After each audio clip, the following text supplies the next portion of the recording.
My bulldog's trying to get in here. Rudy, come on. I'm trying to push the door with his face. Let's get Rudy on the pod. We hear him. Where's he at? Oh, my camera. Hold on. What up, Brew Dog? What's up, bud? There he is. Good boy. Look at that face. Look at that face. The face only a mom can love. It's the best. Well, Rudy, thanks for making an appearance. Vector Accelerator Podcast. I'm Scott. This is Joe. I didn't hear you recording. This is perfect. Because here's the thing. Rudy is not trying to be anyone else than who he is. He is so content being himself. He's not trying to be a cat. He's not trying to be a golden doodle. And that is what we want for every human too. To not look around and say, gosh, I wish I was X, Y, or Z. I wish I was more like them. I wish I had what they had. We want you to figure out who you are and then go and be that. Here's a phrase, Joe. I want to get your reaction to this. There was a famous TED Talk by a guy named Sir Ken Robinson, who was a guy that actually, I think his TED Talks are like some of the most famous, most watched TED Talks. He had this one phrase in one of his TED Talks. He passed away a few years ago. And he said this. He said, I believe that we are all enthralled with linearity. And here's the idea that he said. Linearity means you did this, you did that. So therefore, you're going to continue down that linear path. Mm. And that is certainly a temptation or a real issue with veterans. You did this, you did that, so you got to keep doing it. And I'm curious for you, if that had been true in your life, what was the linear path that you would be on? Now, 10 years since you transitioned, Yeah, it's 10 years. This August, September-ish will be 10 years. Where would you be if you were linear?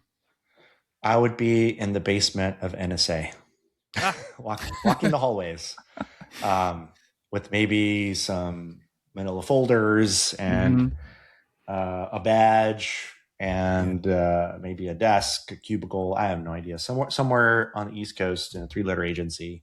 Not bad. It's not a bad life.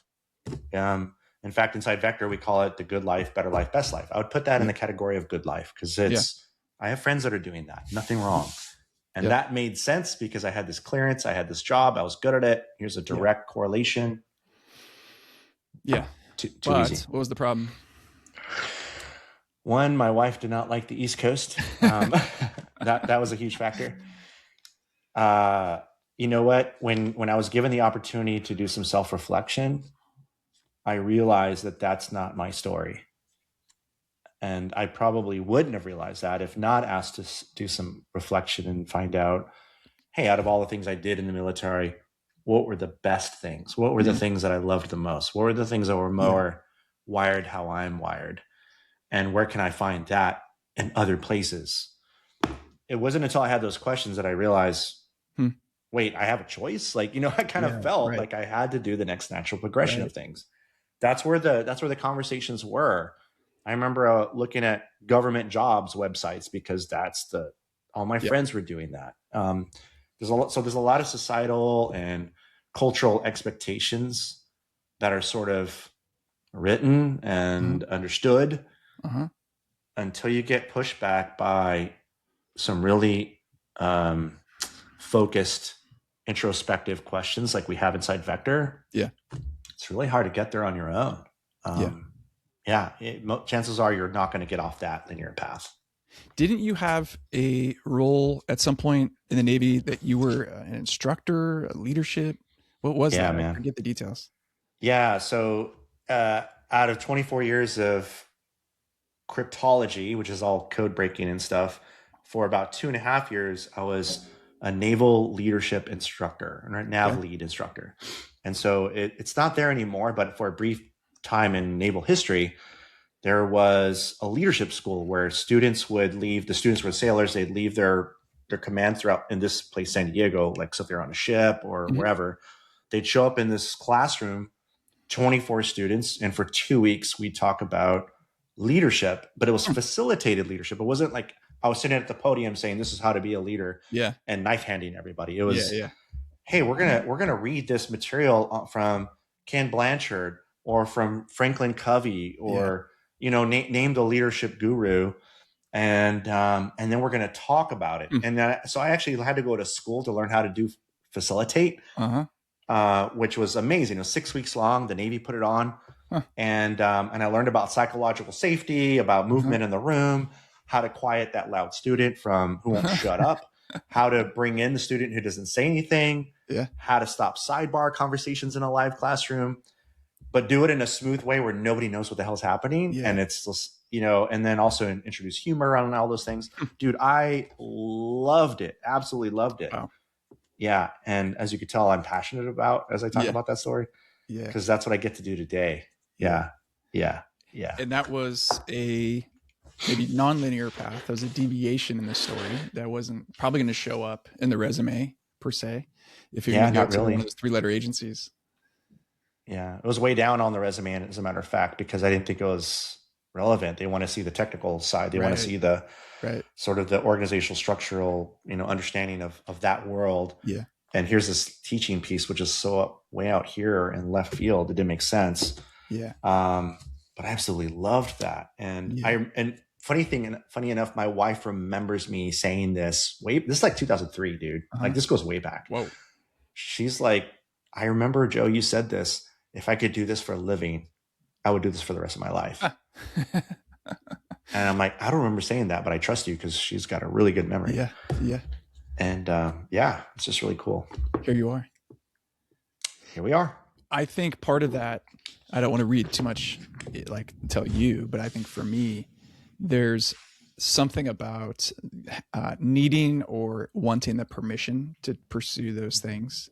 That, is a big deal, because sometimes the things that we're drawn to feel too good to be true, feel too much like a gift. It's like grace. It's undeserved. And who would I be, to like say, I want to do that more. It was too good. It didn't feel like work. And it's sometimes not until you have somebody else just be a mirror, like Kim was to you, and say, hey, remember saying this? That just happens almost unconsciously, but pay attention to that. Yeah, you're right. It's sort of like permission, and which you could put it in the same vein as ultimately gaining confidence in that. And a sense of ownership and forward leaning where, okay, I'm not sure if I can get into this, but I want to at least try. Yeah. Yeah. I went up and gave an announcement once as a college student to a student club meeting. And I had never once in my life wanted to speak out loud. In fact, I'm pretty proud that I never raised my hand once, K through almost the end of grad school. Not once did I say, hey, call on me.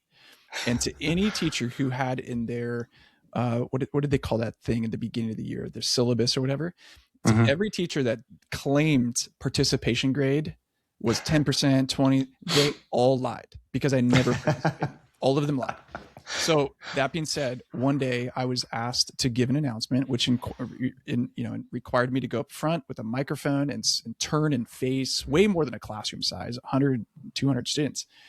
And I went up and did it. And as soon as I sat down, an older guy, he was like my dad's age, who ran that student club, just came right next to me and put his hand on my shoulder and whispered and said, that was really good. And I was like, oh, thanks. And he goes, really good. You need to do that again.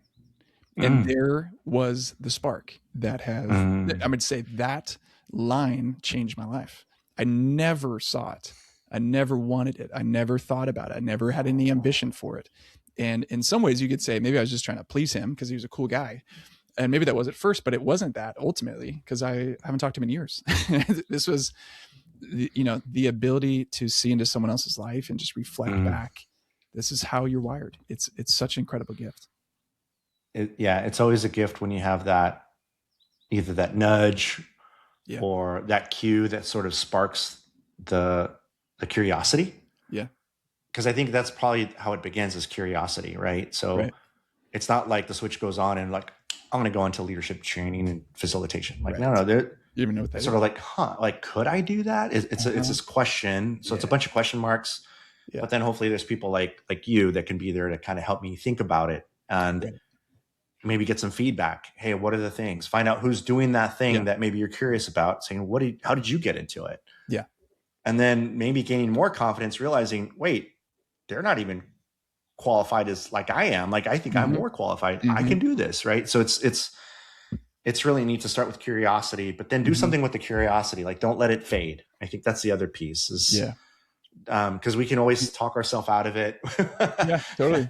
that voice in our head saying, no, don't get too carried away. Who do you think you are? There's a reality, or whatever title or thing you want to do to kind of put a roadblock on that. Yeah. Those can be removed easily. Well, I'm just confessing. I forget that other people need that.